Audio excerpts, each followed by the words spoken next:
Hi friends, welcome to my channel. ಇವತ್ತಿನ video ಬಂದು menstrual cup ಯಾವ ರೀತಿಯಾಗಿ ನಾವು ಚೂಸ್ ಮಾಡಬೇಕು, ಯಾವ ಸೈಜನ್ನು ಯಾವ ಏಜ್ನವರು ಚೂಸ್ ಮಾಡಬೇಕು. ಸೊ ಅದಕ್ಕಿಂತ ಮುಂಚೆ ಈ ವಿಡಿಯೋದಲ್ಲೂ ಹೇಳ್ತಾ ಇದ್ದೇನೆ, ಈ ಒಂದು ಮೆನ್ಸ್ಟ್ರಲ್ ಕಪ್ಪನ್ನು 18 ವರ್ಷದ ನಂತರದವರು ಮಾತ್ರ ಇದನ್ನು ಯೂಸ್ ಮಾಡಬೇಕು. ಸೊ ಆಲ್ರೆಡಿ ನಾನೊಂದು ವಿಡಿಯೋ ಮಾಡಿದ್ದೀನಿ, ಮೆನ್ಸ್ಟ್ರಲ್ ಕಪ್ಪನ್ನು ನಾವು ಹೇಗೆ ಯೂಸ್ ಮಾಡಬೇಕು, ಅದರಿಂದ ಏನು ಉಪಯೋಗ ಇದೆ, ಹಾಗೆಯೇ ಅದರಿಂದ ನಿಮ್ಗೆ ಎಷ್ಟು ಬೆನಿಫಿಟ್ಸ್ ಇದೆ ಅಂತೇಳಿ. ಆ ವಿಡಿಯೋ ಯಾರಾದರೂ ನೋಡಿಲ್ಲ ಅಂದರೆ ಒಂದು ಡಿಸ್ಕ್ರಿಪ್ಷನ್ ಬಾಕ್ಸಲ್ಲಿ ಹಾಕಿರ್ತೀನಿ, ಅಥವಾ ಮೇಲ್ಗಡೆ ಐ ಕಾರ್ಡ್ ಹಾಕಿರ್ತೀನಿ, ಅಥವಾ ಎಂಡ್ ಸ್ಕ್ರೀನಲ್ಲಿ ಹಾಕಿರ್ತೀನಿ ಆ ವಿಡಿಯೋದ ಲಿಂಕ್ ಬಂದು. ಸೊ ಆ ವಿಡಿಯೋ ಯಾರಾದರೂ ನೋಡಿಲ್ಲ ಅಂದರೆ ಹೋಗಿ ನೋಡಿ. ಆ ವಿಡಿಯೋದಲ್ಲಿ ನಾನು ತುಂಬ ಡೀಟೇಲ್ ಆಗಿ ಹೇಳಿದ್ದೇನೆ. ಆದರೂ ಆ ವಿಡಿಯೋದಲ್ಲಿ ಡೀಟೇಲ್ ಆಗಿ ಹೇಳಿದ್ರು ತುಂಬ ಜನರಿಗೆ ಕನ್ಫ್ಯೂಷನ್ಸ್ ಇರುತ್ತೆ, ಅಥವಾ ಗೊಂದಲಗಳಿರುತ್ತೆ, ಏನಾದರೂ ಒಂದು ಕ್ವಶನ್ಸ್ ಇದ್ದೇ ಇರುತ್ತೆ. ಸೊ ಆ ಥರ ಏನಾದರೂ ನಿಮಗೆ ಮೆನ್ಸ್ಟ್ರಲ್ ಕಪ್ ಯಾವುದಾದ್ರೂ ಬಗ್ಗೆ, ಅದರ ಬಗ್ಗೆ ನಿಮಗೆ ಏನಾದರೂ ಡೌಟ್ಸ್ ಇತ್ತು ಅಂತ ಅಂದರೆ ಖಂಡಿತವಾಗ್ಲೂ ನೀವು ಕಮೆಂಟ್ ಮಾಡ್ಬೋದು. ಯಾವುದೇ ರೀತಿಯಾದಂಥ ಮುಜುಗರ ಪಡ್ಕೋಬೇಡಿ. ವಿಡಿಯೋವನ್ನು ನೋಡಿರ್ತಾರೆ, ಬಟ್ ಮೆನ್ಸ್ಟ್ರಲ್ ಕಪ್ ಯೂಸ್ ಮಾಡೋದಕ್ಕೆ ಭಯ ಆಗಿರುತ್ತೆ. ಬಟ್ ಅದರ ಬಗ್ಗೆ ಭಯ ಬೇಡ, ಯಾಕಂದ್ರೆ ನಾನು 4 ಇಯರ್ಸಿಂದ ಯೂಸ್ ಮಾಡ್ತಾ ಇದ್ದೇನೆ. ಸೊ ಅದರ ಬಗ್ಗೆ ನನಗೆ ವಾಟ್ಸಪ್ಪಲ್ಲಿ ಒಂದು ಇಬ್ಬರು ಮೆಸೇಜ್ ಮಾಡಿದ್ರು ಮೆನ್ಸ್ಟ್ರಲ್ ಕಪ್ ಬಗ್ಗೆ ಡೌಟ್ಸು. ಸೊ ಆ ಡೌಟನ್ನು ಕ್ಲಿಯರ್ ಮಾಡ್ತೀನಿ. ಹಾಗೆಯೇ ನೀವು ಏನಾದರೂ ಪ್ರಶ್ನೆಗಳನ್ನು ಕೇಳಿದರೆ ನನಗೆ, ನಾನು ಆ ಪ್ರಶ್ನೆಗಳನ್ನು ಇಟ್ಕೊಂಡು ಅದೊಂದು ವಿಡಿಯೋ ಮಾಡ್ತೇನೆ. ಯಾಕಂದರೆ ತುಂಬ ಜನರಿಗೆ ತುಂಬ ಕನ್ಫ್ಯೂಷನ್ಸ್ಗಳು ಇದ್ದೇ ಇರುತ್ತೆ ಫಸ್ಟ್ ಮೆನ್ಸ್ಟ್ರಲ್ ಕಪ್ ಯೂಸ್ ಮಾಡೋರಿಗೆ. ಹಾಗಾಗಿ ಇವತ್ತಿನ ವಿಡಿಯೋ ಬಂದು ಹೇಗೆ ನಾವು ಸೆಲೆಕ್ಟ್ ಮಾಡಬೇಕು, ಯಾವ ಏಜ್ನವರು ಹೇಗೆ ಸೆಲೆಕ್ಟ್ ಮಾಡಬೇಕು, ಯಾವ ಸೈಜ್ ಸೆಲೆಕ್ಟ್ ಮಾಡಬೇಕು, ಅದನ್ನು ಇವತ್ತಿನ ವಿಡಿಯೋದಲ್ಲಿ ತಿಳಿಸ್ಕೊಡ್ತಾ ಇದ್ದೀನಿ. ಇವತ್ತಿನ ವಿಡಿಯೋ ತುಂಬ ಲಾಂಗ್ ಇರಲ್ಲ. ಸೊ ನೆಕ್ಸ್ಟ್ ನೀವು ಕ್ವಶನ್ ಮಾಡ್ಬೋದು, ಅದರ ಬಗ್ಗೆ ಏನಾದರೂ ಡೌಟ್ಸ್ ಇತ್ತು ಅಂತಂದರೆ, ಅಥವಾ ಅದರ ಬಗ್ಗೆ ನಿಮಗೆ ಏನು ಕೇಳಬೇಕಿದ್ರು ಕೇಳ್ಬೋದು. ಒಂದು ವಾಟ್ಸಪ್ಪಲ್ಲಿ ಮೆಸೇಜ್ ಮಾಡಿ, ಅಥವಾ ಇನ್ಸ್ಟಾಗ್ರಾಮ್ ಇದೆ, ಇನ್ಸ್ಟಾಗ್ರಾಮಲ್ಲಿ ಫಾಲೋ ಮಾಡಿ ಮೆಸೇಜ್ ಮಾಡ್ಬೋದು, ಅಥವಾ ನೀವು ಇದರಲ್ಲೇ ಬಂದು ಕಮೆಂಟ್ ಕೂಡ ಮಾಡ್ಬೋದು. ಯೂಟ್ಯೂಬಲ್ಲಿ ಏನೇ ಡೌಟ್ಸ್ ಇದ್ರೂ ಕೇಳ್ಬೋದು. ಯಾವುದೇ ರೀತಿಯಾದಂಥ ಮುಜುಗರವನ್ನು ಪಡ್ಕೋಬೇಡಿ. ಹಾಗೆಯೇ ನಿಮಗೆ ಇದನ್ನು ಮೆನ್ಸ್ಟ್ರಲ್ ಕಪ್ಪು ನೀವು ಯೂಸ್ ಮಾಡಿ ಅಥವಾ ಮಾಡಿ ಅಂತ ನಾನು ಖಂಡಿತವಾಗ್ಲೂ ನಿಮ್ಮನ್ನು ಒತ್ತಾಯ ಮಾಡಲ್ಲ. ಇದು ನಾನು ಜಸ್ಟ್ ನಿಮಗೆ ವಿಡಿಯೋವನ್ನು ಹಾಕಿರುವಂಥದ್ದು. ಬಟ್ ಆದರೆ ನಾನು ಇದನ್ನು ಯೂಸ್ ಮಾಡೋದಕ್ಕೆ ಸ್ಟಾರ್ಟ್ ಮಾಡಿ 4 ಇಯರ್ಸ್ ಆಗಿದೆ. ಹಾಗೇನೆ ಇದರ ಬೆನಿಫಿಟ್ಸ್ ಇರ್ಬೋದು, ಅಥವಾ ಇದರ ಉಪಯೋಗ ಇರ್ಬೋದು. ಇದನ್ನು ನೋಡಿದ ಮೇಲೆ ನಾನು ನಿಮಗೂ ಕೂಡ ಹೇಳ್ತಾ ಇದ್ದೀನಿ, ಖಂಡಿತವಾಗ್ಲೂ ಎಲ್ಲರೂ ಕೂಡ 18 ವರ್ಷದ ನಂತರದ ಎಲ್ಲರೂ ಕೂಡ ಇದನ್ನು ಮೆನ್ಸ್ಟ್ರಲ್ ಕಪ್ಪನ್ನು ಯೂಸ್ ಮಾಡಿ. ತುಂಬಾ ನಿಮಗೆ ಇದರಿಂದ ಬೆನಿಫಿಟ್ಸ್ ಇದೆ. ಹಾಗೆಯೇ ಲಾಸ್ಟಿಗೆ ಏನು ಹೇಳಬೇಕು ಅಂತಂದರೆ, ನಿಮ್ಮ ಹೆಲ್ತ್ ಕರೆಕ್ಟ್ ಆಗಿರಬೇಕು ಅಂತಂದರೆ ಈ ಮೆನ್ಸ್ಟ್ರಲ್ ಕಪ್ಪನ್ನು ಯೂಸ್ ಮಾಡಿ. ಯಾಕೆ ಏನು ಅಂತ ನಾನು ವಿಡಿಯೋದಲ್ಲಿ ಹೇಳಿದ್ದೀನಿ, ಮೊದಲಿನ ವಿಡಿಯೋದಲ್ಲಿ. ಯಾಕೆ ನಾವು ಪ್ಯಾಡ್ಗಳನ್ನು ಯೂಸ್ ಮಾಡಬಾರ್ದು, ಅದರಿಂದ ಏನು ನಮಗೆ ತೊಂದರೆ ಆಗುತ್ತೆ, ಮುಂದಿನ ದಿನಗಳಲ್ಲಿ ಯಾವ ರೀತಿಯಾದಂಥ ತೊಂದರೆಗಳು ಬರ್ಬೋದು ಅನ್ನೋದು ಕೂಡ ನಾನು ಆ ವಿಡಿಯೋದಲ್ಲಿ ಹೇಳಿದ್ದೇನೆ. ಸೊ ಓಕೆ, ಆ ವಿಡಿಯೋನ ಬಿಟ್ಬಿಡೋಣ ಈಗ. ಯಾರಾದರೂ ನನ್ನ ಚಾನಲನ್ನು ಫಸ್ಟ್ ಟೈಮ್ ನೋಡ್ತಾ ಇದ್ರೆ, ಅಥವಾ ಸಬ್ಸ್ಕ್ರೈಬ್ ಮಾಡದೆ ವಿಡಿಯೋ ನೋಡ್ತಾ ಇದ್ರೆ ಸಬ್ಸ್ಕ್ರೈಬ್ ಮಾಡ್ಕೊಂಡು ವಿಡಿಯೋ ನೋಡಿ. ಹಾಗೆ ನಿಮಗೆ ಯಾವುದಾದ್ರೂ ರಿಕ್ವೆಸ್ಟೆಡ್ ವಿಡಿಯೋ ಬೇಕು ಅಂತಿದ್ರೆ ನೀವು ಕಮೆಂಟ್ ಮೂಲಕನೂ ತಿಳಿಸ್ಬೋದು. ಸೊ ಓಕೆ, ಇವತ್ತಿನ ವಿಡಿಯೋ ಶುರು ಮಾಡೋಣ. ಮೊದಲಿಗೆ ಬಂದು ನಾವು ಯಾವ ರೀತಿಯಾಗಿ ಮೆನ್ಸ್ಟ್ರಲ್ ಕಪ್ಪನ್ನು ಚೂಸ್ ಮಾಡಬೇಕು, ಅದಕ್ಕಿಂತ ಮುಂಚೆ ನಾನು ನಿಮಗೆ ಈ ಮೆನ್ಸ್ಟ್ರಲ್ ಕಪ್ ಎಲ್ಲೆಲ್ಲ ಸಿಗುತ್ತೆ ಅಂತೇಳಿ ಹೇಳ್ತೇನೆ. ಒಂದು ಫ್ಲಿಪ್ಕಾರ್ಟಲ್ಲಿ ಸಿಗುತ್ತೆ. ನೆಕ್ಸ್ಟ್ ಬಂದು ಅಮೆಝಾನಲ್ಲೂ ಕೂಡ ಸಿಗುತ್ತೆ. ನೆಕ್ಸ್ಟ್ ಬಂದು ಮೀಶೋದಲ್ಲೂ ಕೂಡ ಸಿಗುತ್ತೆ. ನನಗೆ ಬೇರೆ ಯಾವ ಆ್ಯಪ್ಗಳು ಗೊತ್ತಿಲ್ಲ, ನಾನು ಯೂಸ್ ಮಾಡೋದು 3 ಮಾತ್ರ: ಅಮೆಝಾನ್, ಮೀಶೋ ಮತ್ತು ಫ್ಲಿಪ್ಕಾರ್ಟ್. ಈ 3 ಆನ್ಲೈನಲ್ಲೂ ನಿಮಗೆ ಈ ಮೆನ್ಸ್ಟ್ರಲ್ ಕಪ್ ಸಿಗುತ್ತೆ. ಇನ್ನು ಮೆಡಿಕಲ್ಗಳಲ್ಲೂ ಕೂಡ ಸಿಗ್ಬಹುದು. ನಾನು ಮೆಡಿಕಲಲ್ಲಿ ಹೋಗಿ ನೋಡಿಲ್ಲ ಸಿಗುತ್ತಂತ, ಬಟ್ ಸಿಗ್ಬೋದು ಮೆಡಿಕಲ್ಗಳಲ್ಲೂ ಕೂಡ. ಇದಿಷ್ಟು ಅಂಗಡಿಗಳಲ್ಲಿ, ಇದಿಷ್ಟು ಆನ್ಲೈನಲ್ಲಿ ಸಿಗುತ್ತೆ ನಿಮಗೆ: Flipkart, Meesho, Amazon. Okay, next ಇವಾಗ ಇದನ್ನು 18 ವರ್ಷದ ನಂತರದವರು ಮಾತ್ರ ಯೂಸ್ ಮಾಡಬೇಕು ಅಂತ ಹೇಳಿದ್ದೇನೆ. ಓಕೆನಾ? ಓಕೆ, ನೆಕ್ಸ್ಟ್ ಇವಾಗ ಏನು ಅಂತ ಹೇಳಿದರೆ, ಈ ಮೆನ್ಸ್ಟ್ರಲ್ ಕಪ್ ಏನು ಅಂತ ಹೇಳಿದರೆ ಇದರಲ್ಲಿ 3 ನಿಮಗೆ ಸೈಜ್ ಇರುತ್ತೆ. ಆಯಿತಾ? 3 ಸೈಜ್ ಇರುತ್ತೆ. ಯಾವುದೆಲ್ಲ ಸೈಜ್ ಅಂತ ಹೇಳಿದರೆ, ಒಂದು ಸ್ಮಾಲ್, ಆಮೇಲೆ ಮೀಡಿಯಮ್ಮು ಮತ್ತು ಲಾರ್ಜ್. ಇದು ನಾರ್ಮಲ್ ಆಗಿ ಇರುವಂಥದ್ದೇ. ಸ್ಮಾಲ್, ಮೀಡಿಯಮ್, ಆಮೇಲೆ ಲಾರ್ಜ್. ನೀವಿವಾಗ ಫ್ಲಿಪ್ಕಾರ್ಟಲ್ಲಿ ಹೋಗಿ ಸರ್ಚ್ ಮಾಡಿದ್ರು ಕೂಡ ಅಲ್ಲಿ ನಿಮಗೆ ಸರ್ಚ್ ಮಾಡಿದಾಗ, ಮೆನ್ಸ್ಟ್ರಲ್ ಕಪ್ ಸರ್ಚ್ ಮಾಡಿದಾಗ ನಿಮಗೆ ಅದರಲ್ಲಿ ಫುಲ್ಲು ಡೀಟೇಲ್ಸನ್ನು ಕೊಟ್ಟಿರ್ತಾರೆ. ಬೇಕು ಅಂದರೆ ನಾನು ಸ್ಕ್ರೀನ್ಶಾಟ್ ಹಾಕಿರ್ತೀನಿ ಸೈಡಲ್ಲಿ, ನೀವು ನೋಡ್ಬೋದು. ನೀವು ಅಲ್ಲಿ ಹೋಗಿ ಓಪನ್ ಮಾಡಿದಾಗ ಫ್ಲಿಪ್ಕಾರ್ಟನ್ನು, ನಿಮ್ಗೆ ಅದರಲ್ಲಿ ಮೆನ್ಸ್ಟ್ರಲ್ ಕಪ್ ನೀವು ಹಾಕಿದಾಗ ಅಲ್ಲಿ ನಿಮಗೆ ಫುಲ್ಲು ಡೀಟೇಲ್ ಆಗಿ ಕೊಟ್ಟಿರ್ತಾರೆ. ಎಷ್ಟು ಸೈಜ್, ಎಷ್ಟು ಅದರಲ್ಲಿ ಏನಿದೆ, ಹಾಗೆ ಇದನ್ನು ನೀವು ಹೇಗೆ ತೊಳಿಬೇಕು, ಎಲ್ಲವನ್ನ ಕೂಡ ಡೀಟೇಲ್ಸ್ ಅದರಲ್ಲಿ ಕೊಟ್ಟಿರ್ತಾರೆ. ನೀವು ಅದನ್ನೇ ಹೋಗಿ ನೋಡಿದ್ರು ಸಾಕಾಗುತ್ತೆ. ಆಯ್ತಾ? ಇದು ಎಷ್ಟು ಅಂತ ಹೇಳಿದ್ರೆ, ಈಗ 3 ನಾನು ಹೇಳಿದೆ: ಸ್ಮಾಲ್, ಮೀಡಿಯಂ, ಲಾರ್ಜ್. ಈ 3 ಸೈಜ್ನಲ್ಲಿ ನೀವು ಯಾವ ಒಂದು ಸೈಜನ್ನು ಚೂಸ್ ಮಾಡಬೇಕು ಅನ್ನುವಂಥದ್ದನ್ನು ಈಗ ಹೇಳ್ತಾ ಇದ್ದೀನಿ. ಮೊದಲನೆಯದಾಗಿ ಬಂದು ಈಗ ಸ್ಮಾಲ್ ಸ್ಮಾಲ್ ಸೈಜನ್ನು ಯಾರು ಯೂಸ್ ಮಾಡಬೇಕು ಅಂತ ಹೇಳಿದರೆ 18 ವರ್ಷದ ನಂತರದ ಅನ್ಮ್ಯಾರಿಡ್ ಅಂದರೆ ಮ್ಯಾರೇಜ್ ಆಗದೇ ಇರುವವರು ಈ ಒಂದು ಸ್ಮಾಲ್ ಸೈಜನ್ನು ಯೂಸ್ ಮಾಡಬೇಕು. ಅದು ನಾನು ನಿಮಗೆ ಬಿಡಿಸಿ ಎಲ್ಲ ಹೇಳಬೇಕು ಅಂತಿಲ್ಲ, ಯಾಕಂದರೆ ನಿಮ್ಗೆ ಅರ್ಥ ಆಗುತ್ತೆ ಅಂತ ಅನ್ಕೋತೀನಿ. ಆಯಿತಾ? ಮದುವೆ ಆಗದೇ ಇದ್ದವರು, 18 ವರ್ಷದ ನಂತರದವರು ಮದುವೆ ಆಗದೇ ಇದ್ದವರು ಸ್ಮಾಲ್ ಸೈಜನ್ನು ಯೂಸ್ ಮಾಡಿ. ಆಯಿತಾ? ನಿಮಗೆ ಲಾರ್ಜ್ ಮತ್ತು ಮೀಡಿಯಮ್ ಸೈಜ್ ಇದೆ ಅಲ್ವಾ, ಅದು ದೊಡ್ಡದಾಗುತ್ತೆ. ಸೊ ಆಮೇಲೆ ಏನಾಗುತ್ತೆ, ಲೀಕ್ ಆಗುವಂಥ ಚಾನ್ಸಸ್ಗಳು ಜಾಸ್ತಿ ಇರುತ್ತೆ.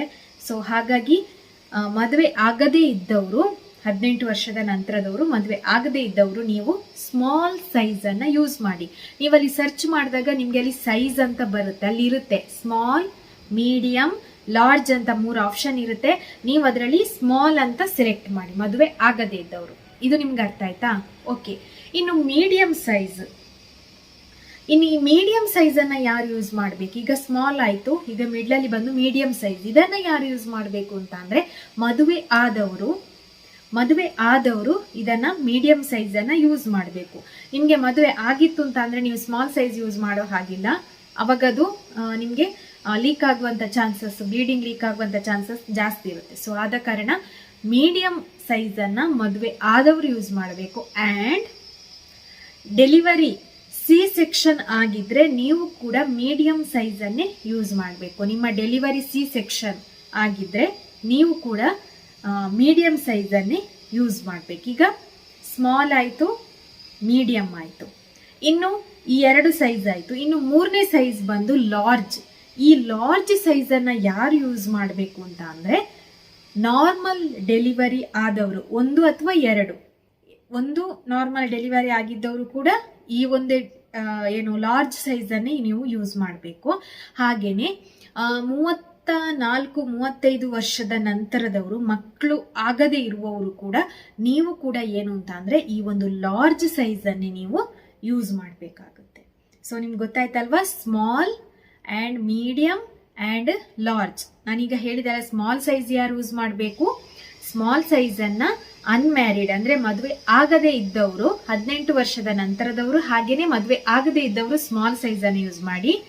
ಮೀಡಿಯಂ ಸೈಜ್ ಯಾರು ಯೂಸ್ ಮಾಡಬೇಕು ಅಂತ ಅಂದರೆ ಮದುವೆ ಆದವರು ಮತ್ತು C-ಸೆಕ್ಷನ್ ಡೆಲಿವರಿ ಆದವರು ಮೀಡಿಯಂ ಸೈಜನ್ನು ಯೂಸ್ ಮಾಡಿ.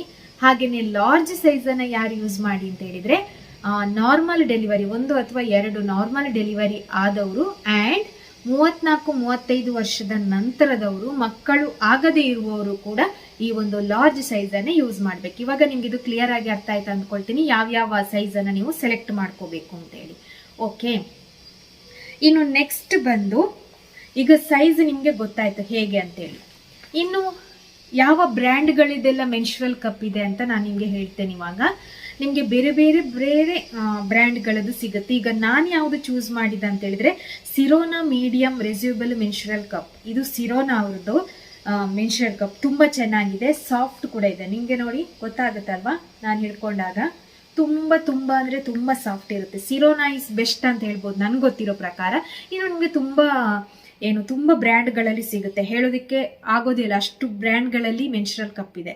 ಹಾಗೆ ನಿಮ್ಗೆ ಇನ್ನೊಂದು ಬಂದರೆ ಐಕೇರ್ ಸ್ಮಾಲ್ ರೆಸ್ಯೂಬಲ್ ಮೆನ್ಸ್ಟ್ರುವಲ್ ಕಪ್ ಕೂಡ ಸಿಗುತ್ತೆ ನಿಮಗೆ, ಅದರಲ್ಲಿ ಕೂಡ. ಇವಾಗ ನಾನು ನಿಮಗೆ ಹೇಳ್ತೀನಿ, ಈಗ ಒಂದು 3 ಉದಾಹರಣೆ ಕೊಡ್ತೀನಿ ನಿಮಗೆ, ಸ್ಮಾಲ್ ಆ್ಯಂಡ್ ಮೀಡಿಯಂ ಮತ್ತು ಲಾರ್ಜ್. ಈಗ ಸ್ಮಾಲ್ ಅಲ್ಲಿ ಬಂದು ಐಕೇರ್ ಅವ್ರದ್ದು ಮೆನ್ಸ್ಟ್ರುವಲ್ ಕಪ್ ಇದೆ. ಇದಕ್ಕೆ ಬಂದು 269 ರೂಪೀಸ್. ನೀವು ಸ್ಮಾಲ್, ಲಾರ್ಜ್ ಯಾವ ಸೈಜ್ ಯೂಸ್ ಮಾಡಿದ್ರು ರೇಟ್ ಮಾತ್ರ ಒಂದೇ ಆಗಿರುತ್ತೆ. ನೀವು ಸ್ಮಾಲ್ ಸೈಜ್ ಯೂಸ್ ಮಾಡಿದ್ರೆ ರೇಟ್ ಕಡಿಮೆ ಇರುತ್ತೆ. ಇನ್ನು ಲಾರ್ಜ್ ತಗೊಂಡ್ರೆ ತುಂಬಾ ದುಡ್ಡಿರುತ್ತೆ. ಒಂದೇ ರೇಟ್ ಇರುತ್ತೆ. ಯಾವ ಸೈಜ್ ತಗೊಂಡ್ರು ರೇಟ್ ಒಂದೇ ಇರುತ್ತೆ. ಆಯ್ತಾ? 269 ರೂಪೀಸ್. ಯಾವುದಕ್ಕೆ ಅಂತ ಹೇಳಿದ್ರೆ ಐಕೇರ್ ಸ್ಮಾಲ್ ಅವ್ರದ್ದು ಸ್ಮಾಲ್ ಸೈಜಿಗೆ ಎಷ್ಟು ಅಂತ ಹೇಳಿದ್ರೆ 269 ರೂಪೀಸ್. ಹಾಗೇನೆ ಅದರಲ್ಲಿ 28 ml ಹಿಡಿಯುತ್ತೆ, 28 ml. ಇದು ಎಷ್ಟು ml ಗೊತ್ತಾ? 30 ml. ನೋಡಿ ಎಷ್ಟು ದೊಡ್ಡದಿದೆ ಅಂತ. ಇದು ಲಾರ್ಜ್ ಸೈಜ್. ನಂದು ನಾರ್ಮಲ್ ಡೆಲಿವರಿ ಆಗಿದ್ದು, ಹಾಗಾಗಿ ನಾನು ಲಾರ್ಜ್ ಸೈಜನ್ನು ಯೂಸ್ ಮಾಡಿದ್ದೀನಿ. ಇದನ್ನು ನಿಮಗೆ ಯಾಕೆ ಹೇಳ್ತಾ ಇದ್ದೀನಿ ಅಂತ ಹೇಳಿದ್ರೆ, ನನ್ನ ಹತ್ರ ಮೀಡಿಯಂ ಸೈಜ್ ಇತ್ತು. ಮೀಡಿಯಂ ಸೈಜ್ ಸೊ ಡೆಲಿವರಿ ಆದ ನಂತರ ಲಾರ್ಜ್ ಅನ್ನ ಯೂಸ್ ಮಾಡಬೇಕು. ಮೀಡಿಯಂ ಹಾಕೊಂಡ್ರೆ ಏನಾಗುತ್ತೆ ಅಂತ ಹೇಳಿದ್ರೆ ಫುಲ್ ಬ್ಲೀಡಿಂಗ್ ಲೀಕ್ ಆಗಿ ಹೋಗ್ತಾ ಇರುತ್ತೆ. ಆಮೇಲೆ ನಾನು ಅದು ಲೀಕ್ ಆಯ್ತು ಅಂತ ಹೇಳಿ ಅನ್ಕೊಂಡಾಗ ಮತ್ತೆ ಈ ಒಂದು ಲಾರ್ಜ್ ಸೈಜ್ ಅನ್ನ ತಗೊಂಡಿರುವಂತದ್ದು. ಸೊ ಹಾಗಾಗಿ ನಾರ್ಮಲ್ ಡೆಲಿವರಿ ಆದವರು ಲಾರ್ಜ್ ಸೈಜ್ ಅನ್ನೇ ತಗೋಬೇಕಾಗುತ್ತೆ. ಇದು 30 ml ಇದೆ ನೋಡಿ, ಎಷ್ಟು ದೊಡ್ಡದಿದೆ ಅಂತ ನಿಮ್ಗೆ ಗೊತ್ತಾಗುತ್ತೆ. ಓಕೆನಾ. ಇನ್ನು ಅದರ ಹೈಟ್, ಈಗ ಹೈಟ್ ಇದೆಷ್ಟಿದೆ ಅಂತ ಹೇಳಿದ್ರೆ ಈ ತರ ಹೈಟ್ ಬರುತ್ತೆ ನೋಡಿ. ಅದು 67 mm ಇದೆ, ಯಾವುದು ಐಕೇರ್ ಅವ್ರದ್ದು. ಹಾಗೇನೆ ಡಯಾಮೀಟರ್ 36 mm. ಡಯಾಮೀಟರ್ ಅಂತ ಹೇಳಿದ್ರೆ ಇದು ಈ ರೌಂಡ್ ಶೇಪ್ ಇದೆ ನೋಡಿ, ಇದಕ್ಕೆ ನಾವು ಡಯಾಮೀಟರ್ ಅಂತ ಕರಿತೇವೆ. ಸೊ ಇದು 36 mm ಇದೆ. ನಿಮ್ಗೆ ಅದರಲ್ಲಿ ಎಲ್ಲ ಡೀಟೇಲ್ಸ್ ಗೊತ್ತಾಗುತ್ತೆ. ನಾನು ನಿಮ್ಗೆ ಒಂದು ಚಿಕ್ಕ ಒಂದು ಉದಾಹರಣೆ ಕೊಟ್ಟಿದ್ದಷ್ಟೇ. ಈಚೆ ನಾನು ಸ್ಕ್ರೀನ್ ಶಾಟ್ ಏನಾದ್ರೂ ಹಾಕಿರ್ತೇನೆ, ನಿಮ್ಗೆ ಗೊತ್ತಾಗುತ್ತೆ ನೋಡಿದಾಗ. ಅದರಲ್ಲಿ ಮತ್ತೆ ಡೀಟೇಲ್ಸ್ ಎಲ್ಲ ಇರುತ್ತೆ. ಹಾಗಾಗಿ ಫುಲ್ ಏನು ಎಲ್ಲವನ್ನ ಕೂಡ ಎಕ್ಸ್ಪ್ಲೇನ್ ಮಾಡೋದಕ್ಕೆ ನಾನು ಹೋಗೋದಿಲ್ಲ. ಸೊ ಹಾಗೇನೆ ಇನ್ನು ಮೀಡಿಯಂ ಸೈಜ್ ಬಂದ್ರೆ 22 ml ಹಿಡಿಯುತ್ತೆ. 22 ml ಇರುತ್ತೆ. 28 ml ಸ್ಮಾಲ್ ಸೈಜ್ ಅಲ್ಲಿ ಇರುತ್ತೆ ನಿಮ್ಗೆ. ಅಂದ್ರೆ ಅದು 259 ರೂಪೀಸ್. ನೀವು ಅದರಲ್ಲಿ ನೋಡ್ಕೊಂಡ್ರೆ ಆಯ್ತು ಎಷ್ಟೆಷ್ಟು ml ಹಿಡಿಯುತ್ತೆ ಅಂತೇಳಿ. ಸೊ ಇದು ಬಂದು 30 ml ಇದು. ಎಸ್ ಹೌದು, 30 ml ಇದು. 30 ml ಅಂದ್ರೆ ಸಾಕಾಗುತ್ತೆ. ನೀವು ಎಷ್ಟೇ ಜೋರು ಬ್ಲೀಡಿಂಗ್ ಹೋಗ್ತಾ ಇದ್ರು 3 hours 4 ಅವರ್ಸಿಗೆ ಒಂದ್ಸಲ ತೆಗೆದ್ರೆ ಸಾಕಾಗುತ್ತೆ, ಅಥವಾ 2 ಅವರ್ಸಿಗೆ ಒಂದ್ಸಲ ತೆಗೆದ್ರೆ ಸಾಕಾಗುತ್ತೆ. ಹಾಗಂತ ಹೇಳ್ಬಿಟ್ಟು ನೀವು ಏನಂತ ಹೇಳಿದ್ರೆ, ಈಗ ಏನು ಎಕ್ಸಾಂಪಲ್ ಹೇಳ್ಬೇಕಂತ ಹೇಳಿದ್ರೆ, ಇವಾಗ ಒಂದು ಉದಾಹರಣೆ ಕೊಡ್ತಾ ಇದ್ದೇನೆ.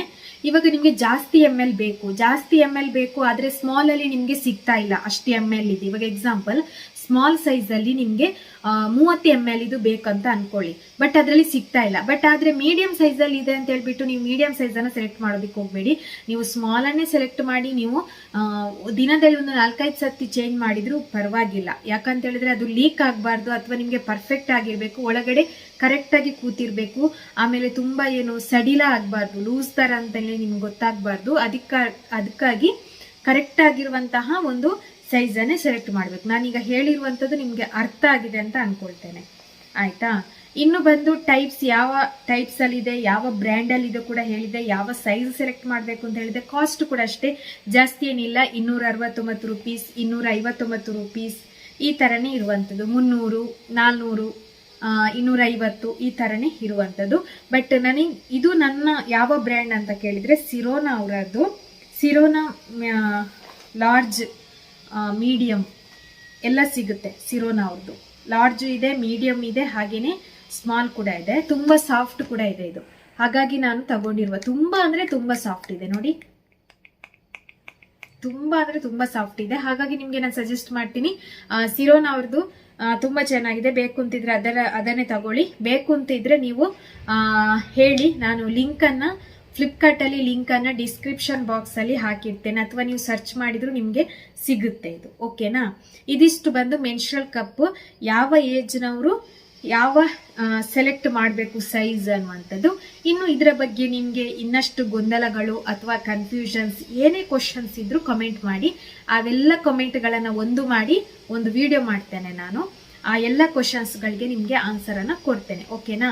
ಓಕೆ, ಇವೆಲ್ಲ ನಿಮ್ಗೆ ಅರ್ಥ ಆಯ್ತಾ ಅಂತ ಅನ್ಕೊಳ್ತೇನೆ. ಏನಾದ್ರೂ ಅರ್ಥ ಆಗಿಲ್ಲ ಅಂದ್ರೆ ಕಾಮೆಂಟ್ ಸೆಕ್ಷನ್ ಅಲ್ಲಿ ಕಾಮೆಂಟ್ ಮಾಡಿ, ಅಥವಾ ವಾಟ್ಸಪ್ ಅಲ್ಲೂ ಮೆಸೇಜ್ ಮಾಡ್ಬೋದು, ಇನ್ಸ್ಟಾಗ್ರಾಮ್ ಫಾಲೋ ಮಾಡಿ, ಅಲ್ಲೂ ನೀವು ನಿಮ್ಮ ಡೌಟ್ಸ್ ಗಳನ್ನ ಕ್ಲಿಯರ್ ಮಾಡ್ಕೋಬಹುದು. ಓಕೆನಾ. ಇವತ್ತಿಗೆ ಈ ವಿಡಿಯೋ ಎಂಡ್ ಮಾಡ್ತಾ ಇದ್ದೇನೆ. ನಿಮ್ಗೆ ಈ ವಿಡಿಯೋ ಯೂಸ್ಫುಲ್ ಆದ್ರೆ ಒಂದು ಲೈಕ್ ಮಾಡಿ, ಹಾಗೇನೆ ಆದಷ್ಟು ಜನರಿಗೆ ಲಿಂಕ್ ಅನ್ನ ಶೇರ್ ಮಾಡಿ ಆಯ್ತಾ. ಈ ಮೆನ್ಸ್ಟ್ರಲ್ ಕಪ್ ಬಗ್ಗೆ ಎಲ್ರಿಗೂ ಕೂಡ ಗೊತ್ತಾಗ್ಲಿ, ಎಲ್ಲರ ಹೆಲ್ತ್ ಕೂಡ ಒಳ್ಳೇದಾಗ್ಲಿ. ಯಾಕಂತ ಹೇಳಿದ್ರೆ ಮುಂದಿನ ದಿನಗಳಲ್ಲಿ ನೀವು ಪ್ಯಾಡ್ಗಳನ್ನ ಯೂಸ್ ಮಾಡ್ತಾ ಈಗ ಅದು ಪ್ಲಾಸ್ಟಿಕ್ ಇಂದ ಬಂದಿರೋದ್ರಿಂದ ಮುಂದಿನ ದಿನಗಳಲ್ಲಿ ಮಕ್ಕಳಾಗುವಂತಹ ಚಾನ್ಸಸ್ ತುಂಬಾ ಕಡಿಮೆ ಇರುತ್ತೆ ಅಂತೆ. ಯಾಕಂದ್ರೆ ಪ್ಲಾಸ್ಟಿಕ್ ಅನ್ನ ನಮ್ಮ ದೇಹಕ್ಕೆ ನಾವು ಹಾಕೊಳ್ಬಾರ್ದು. ಸೊ ಹಾಗಾಗಿ ನಾನು ಹೇಳ್ತಾ ಇರುವಂಥದ್ದು ಹೆಲ್ತ್ ನಮ್ದು ಇಂಪಾರ್ಟೆಂಟ್ ಆಗಿರುತ್ತೆ. ಸೊ ಹಾಗಾಗಿ ಸಿಲಿಕಾನ್ ನಿಂದ ಮಾಡಿರುವಂತಹ ಮೆನ್ಸ್ಟ್ರಲ್ ಕಪ್ ಅನ್ನು ಯೂಸ್ ಮಾಡಿ ಅಂತ ಹೇಳ್ತಾ ಇವತ್ತಿಗೆ ಈ ವಿಡಿಯೋಗೆ ಎಂಡ್ ಮಾಡ್ತಾ ಇದ್ದೇನೆ. Bye friends.